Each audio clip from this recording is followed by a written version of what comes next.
Welcome back to the Realistic Road to Glory here on FC24. We won a bloody game yesterday. Not only that, we dragged ourselves closer to getting out of the relegation zone of the Championship. Just 2 points the gap now to the side actually that we beat, Ipswich Town, in 21st in the division. Got a busy month this time around. 5 games for us today. Watford, Preston, Sunderland, Everton and someone else who I can't remember. Luton. We'll be playing Luton, Sunderland and Everton. We will be simming Watford and Preston and hoping to get some good results. I saw your comments in the, not last episode, but the episode before that, regarding Clarkson. He's 72 rated at the minute. He's out on loan at Luton, which is where Liam Lee was, obviously, earlier on this season. He's not played for them, but he's grown by 4 ratings. We're looking to replace Brophy. We're looking to... Ken Semmer just hasn't been the one, has he, unfortunately? And it got a lot of thumbs up saying don't sell or release or do anything with Adam Clarkson. So, shall I just recall him from Luton in January and then play him? Maybe block transfers until next season and then just use him. He's not massively overly highly rated for the level. He's only 1 rating higher than 4 other players we have at the club now. So, do I just use Adam Clarkson? And then we draw a line under the youth players from there. I'll just use him. I don't want to maximise financial growth because he's valued at 4.2. I could sell him for 6. Obviously, I could choose to sell him for less. So maybe I do that. But with a financial point of view, that's where I'm umming and ahhing, because I could sell him basically for 1/3 of what the club has in the bank right now, which obviously is not necessarily what we're looking to do. So I guess I'm quite happy to bring him back and then just play it by ear moving forward from the summer onwards. Annoyingly, Jack Stevens has put in a transfer request.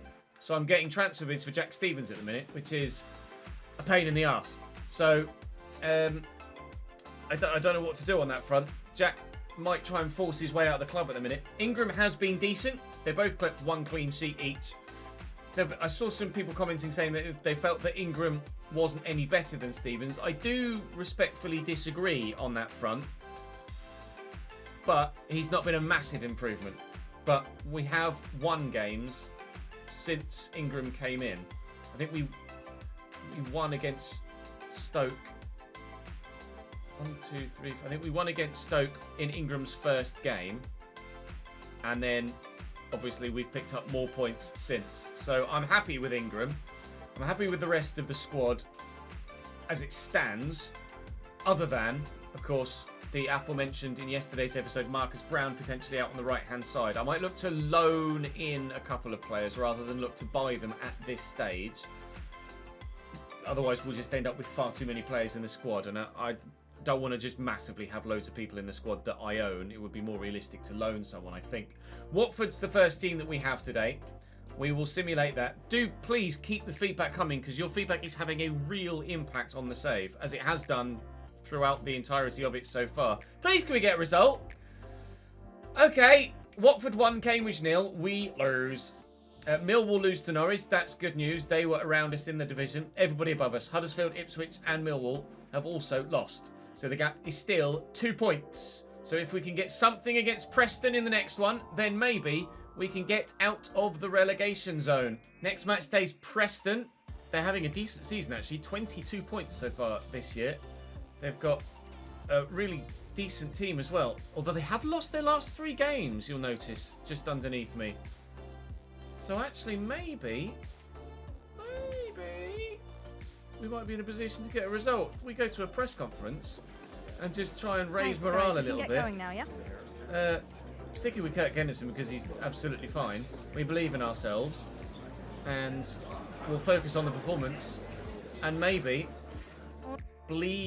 breathing a bit of life into the squad with morale might help us get a result, he says. Well, we scored 2 goals at least. Marcus Brown gets his first of the season. Yengi gets another one. We still bloody lost. 3-2 against Preston. Okay, Luton Town, the next one's up for us. 3 very difficult games on the horizon now, but we wanted to challenge ourselves. I want to give Luton, Everton and Sunderland, especially because Sunderland and Everton are away, so we get to play in real-life stadiums. Let's give it a good old go, shall we? Luton Town then, with Melier out on international duty right now. What a player they've got at their disposal there. They've won 4 of their last 5. They've got John Duran up top. James McAtee and Ross Barkley also in the front line in a 5-2-2-1. Marvellous Nakamba alongside Campbell. The back, Mengi, Tommy Lockyer still with the captain's armband. Alfie Doty on the left and Kaminsky in goal. Devin Wrench on the bench. Ogbene's there still too. Chong, who was on loan in real life, I thought, rather than permanent. Maybe permanent. Obviously, Adam Clarkson is now on the bench for them here. He's not played for them at all so far this season, according to my squad hub. So, surprised to see him on the bench. But, I mean, look at the ratings. They are particularly impressive, Luton Town. So, if we can get anything from this, we've had a wonderful day. Nakamba. Oh, all right, bye. McAtee straight down the throat of the keeper. First chance goes Luton's way. When Cambridge were in the conference, this was one of the most regular fixtures and the most hotly contested fixtures every season that Cambridge and Luton came up against one another. We kept getting them in the cup. We played them loads of times, obviously, in the league. Every season for Luton was a potential promotion challenging season. Most seasons for Cambridge at that time were challenging for a playoff spot as well, whilst Luton were going for the title. It's not local, but it's not local, if you know what I mean. It certainly was a competitive rivalry at the time for us Cambridge fans. I believe Luton fans probably felt the same way about Cambridge at that moment in time, whilst obviously Watford are their biggest rivals, and, well, Peterborough are ours, but still. It's a big game. That's what I'm trying to say. Get there. Okay, I didn't need to. They're giving it straight to me. Kusini Yengi's making a run. Play it while he's onside. Kusini Yengi in behind. He missed a chance in similar circumstances yesterday. Not today. Kusini Yengi. Cambridge 1. Luton 0. Come on. Let's survive. Campbell and Barkley.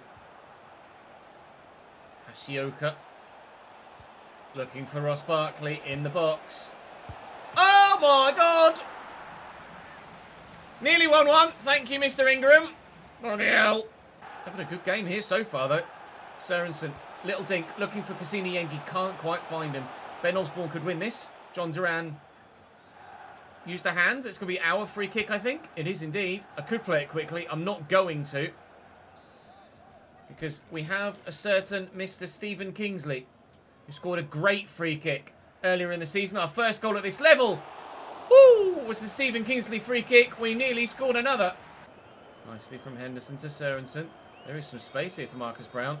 I'm going to try and leave Anderson behind. I have not left Anderson behind. Still got the ball, though, somehow. Osborne. Brown's there again. Through that gap could be Lasse Sorensen. Through that gap could be Kusini Yengi. Ben Osborne from range. It's on target! It's in! Ben Osborne's a god!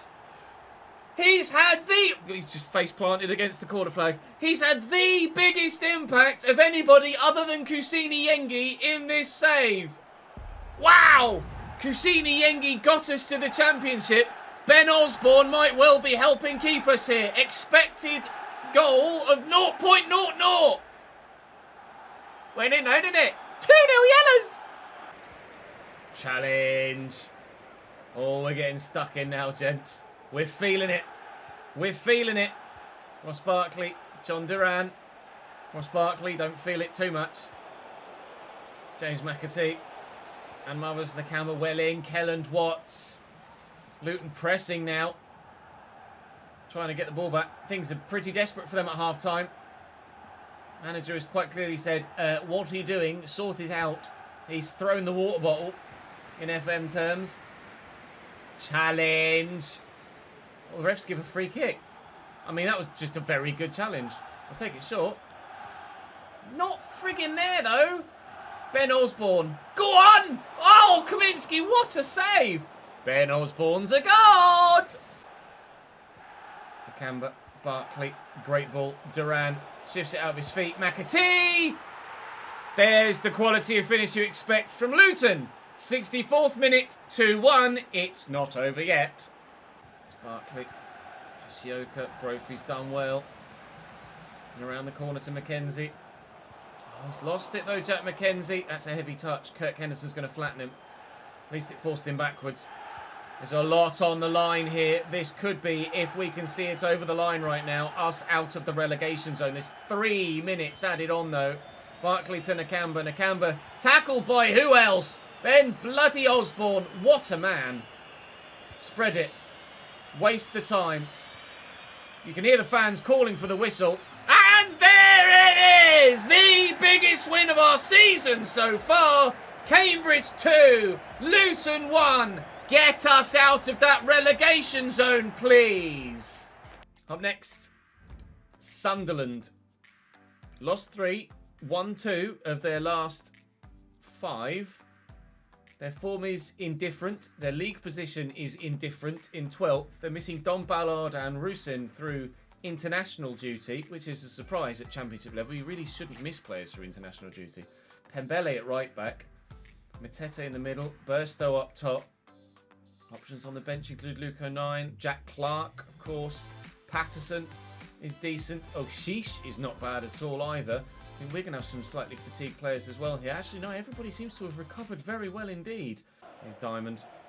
Lovely step over. He's beaten the man. I'm trying to bring the other defender across, but it just wouldn't let me change to the right man at the right time. Big save, Jack Stevens with his feet. Ingram and Stevens. The two players that could write themselves into Cambridge United folklore if they help us stay up. Jack Stevens has already half done that by helping us get promoted in the first place.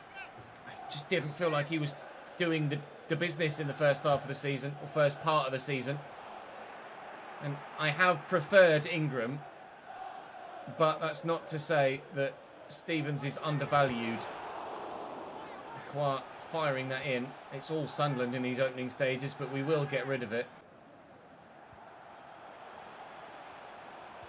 Huggins finds Burstow. Stevens makes the save. Mackenzie. And Watts to Lee and away. Was I too hasty to replace Jack Stevens? Maybe. I'm willing to admit when I'm wrong. Stevens has been decent in this game. He needs to keep it up longer term. Kusini Yengi's been finding his goal-scoring form recently. He's only gone and bloody done it again. Cambridge 1, Sunderland 0. Oh my God! We're not doing it again, are we?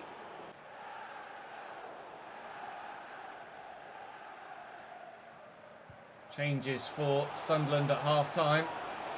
Al-Shish on, Clark on, Zimmerman on, and Al-Shish has had the desired impact. Immediately. Ivan into Al-Shish and a simple side foot finish. Good. Lovely. Good. Superb. Stevens didn't even try. Crompton. Oh, okay. Cheers then. Dodds racing away. And Osborne looking for Dodds again. Dylan Dodds racing in behind here. He's trying his absolute best, but there's not much room for it. Dylan Dodds! Who cares about there not being much room for it? Cambridge 2, Sunderland 1. Boos around the ground from the home fans. You kind of understand why, but that's a really, really good goal for the youngster. That might be another goal of the season contender on top of Ben Osborne's against Luton. 2 in the same episode again, perhaps. Brilliant run by Dylan Dodds. And then to cut inside the defender and slam it home at the near post and do the keeper with the eyes. That's a superb solo run and goal. 1 goal in 9 matches. It's Dodds' first goal of the season. Worth waiting for, you might say, especially if we get another victory here. The one against Luton wasn't enough to get us out of the relegation zone. Other sides around us had also picked up points in recent weeks. A draw here, a sneaky victory there, but it did move us out of 20... Uh-oh! Good save. Out of 23rd into 22nd, above Huddersfield Town. But still battling the drop as it stands. Jack Clark's just fought his way past there, but Kellen Watts wins the header well. Sealed. Oh my God. Al-Shish, if that goes in, that really is a goal worthy of goal of the season for any club ever. Is Ivan bursting past the defender. Ivan into the middle. Zimmerman. Stevens makes the save at the near post. 5 corners Sunderland have had so far. Oh, we haven't had any yet. We haven't needed any yet. Get there, Kelland. Great run, lad. Osborne. I mean, where has their defence gone? Kusini Yengi could punish them for making terrible defensive decisions, and he has done. Cambridge 3, Sunderland 1. They've gone all Hail Mary to try and find an equaliser, and they've cost themselves the game entirely.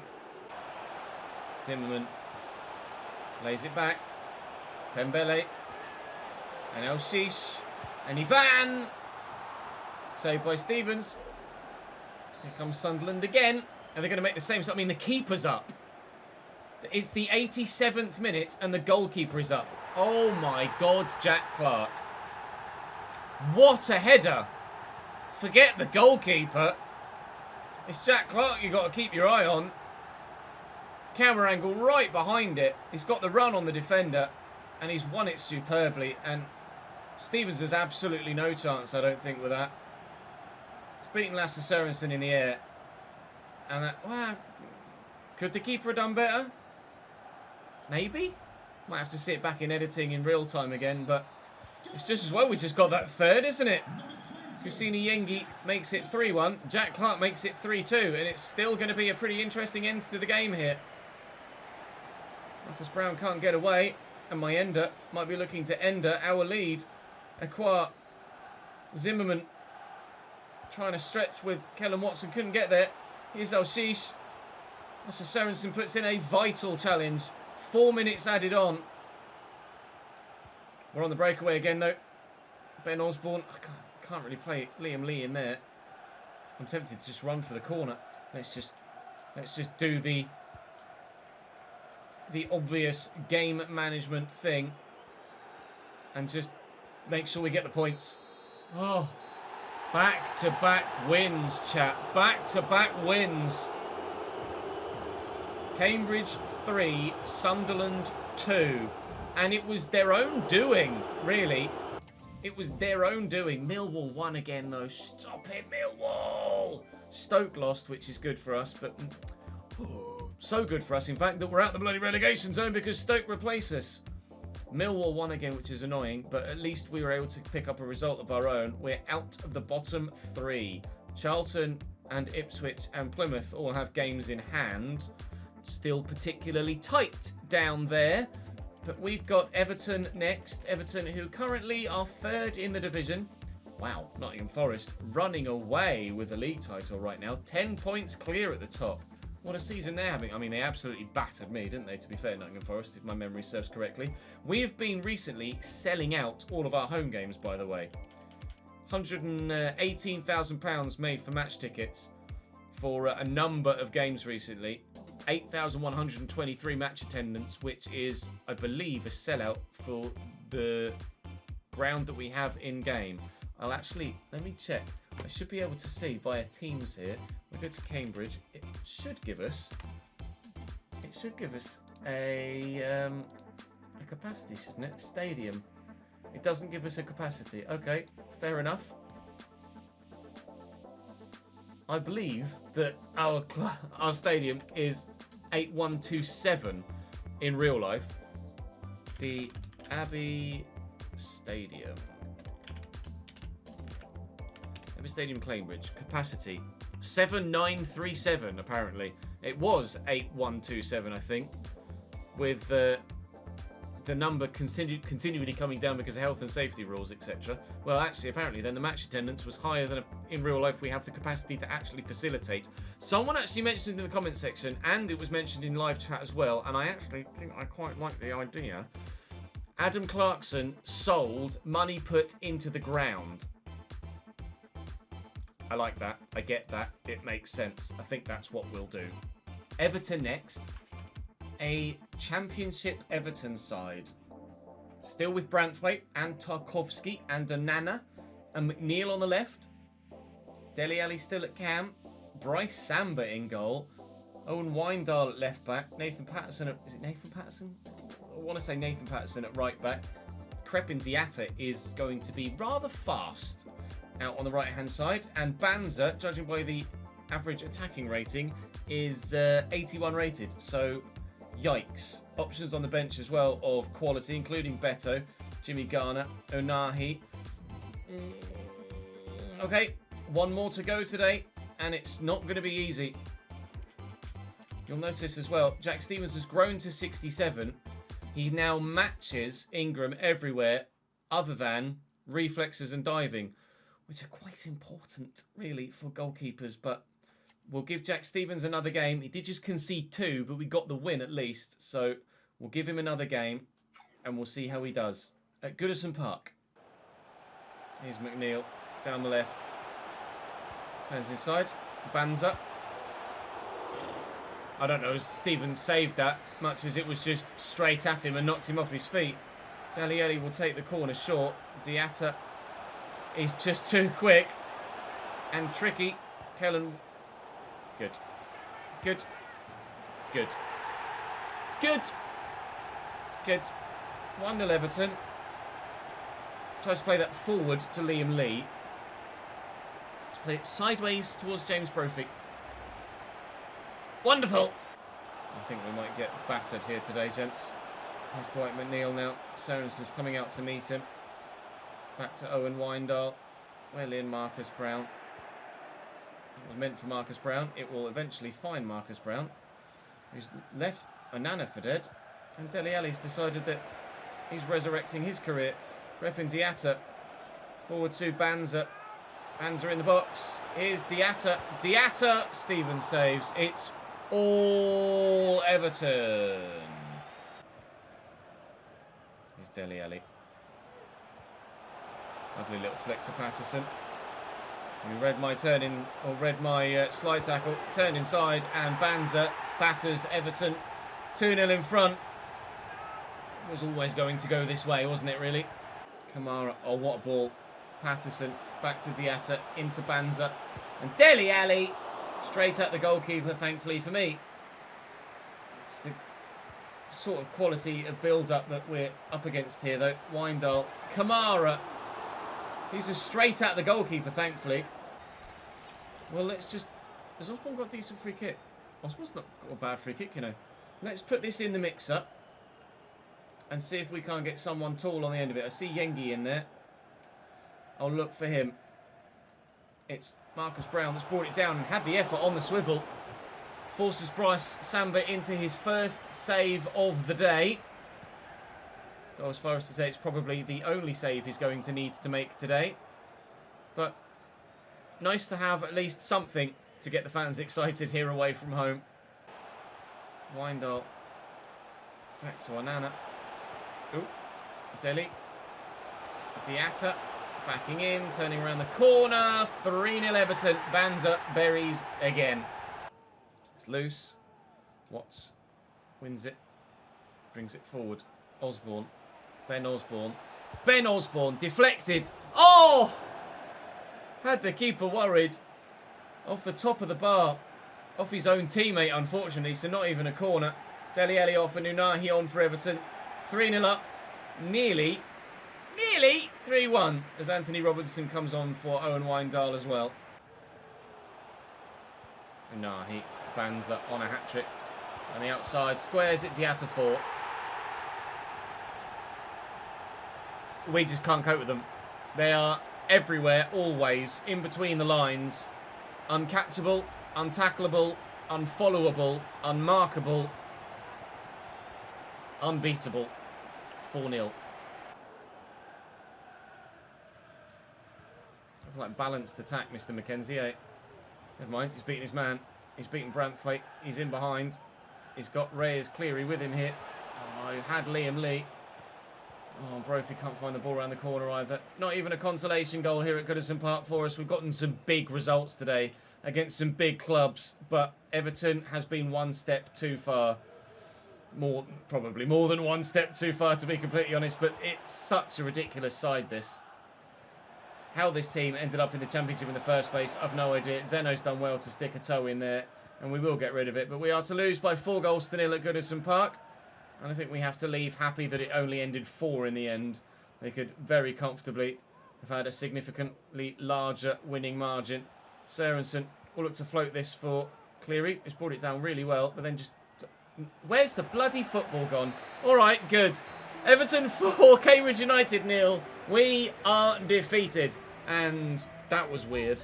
But let's be honest, not really too much of a surprise there. Preston draw with Charlton. Charlton dropping points again is good news for us. It's Charlton we face next. Yikes. That is a giant fixture as we head... Oh, we've got Charlton twice. We've got Charlton twice. Do I risk simming the home game? I don't know.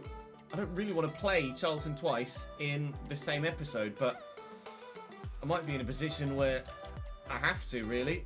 Hull, Plymouth and Southampton. I think it's going to be play Charlton. Plymouth are there as well, though. Holy moly. Okay, well, we're going to have to figure something out. Yikes. It's an important episode in the next one. That'll be on Monday, though, as this is Friday's episode. Thank you very much for watching. Do drop the video a like if you've enjoyed. Make sure you subscribe to the channel so you don't miss out on any more. It's a rather heated relegation fight, isn't it? Don't miss any of it, will you? I'll see you next time.